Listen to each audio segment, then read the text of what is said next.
How to download music in Spotify. Hello guys, this is Atticus and welcome back to another tutorial video. In today's video, I'll teach you guys how you can download music in Spotify. So without any further ado, let's dive right into it. The first thing you will need to do is open up your Spotify app. Make sure that you have the premium version of the Spotify app, and after you open up the app, simply find the music that you want to download. After you find a song that you want to download, you can simply add it to a playlist.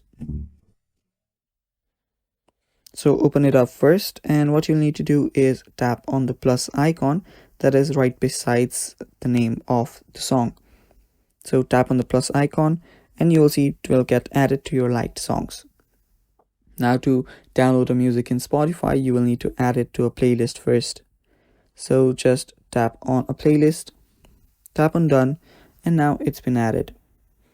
Now head over to your library that is on the bottom right corner, and there head over to that very playlist. And now to download the music, you will need to download the entire playlist. Now here is the option to download, tap on it, and you're basically done. Now you can listen to this music offline too, and that is how you download music in Spotify. Thanks for watching, stay tuned for more, and bye bye.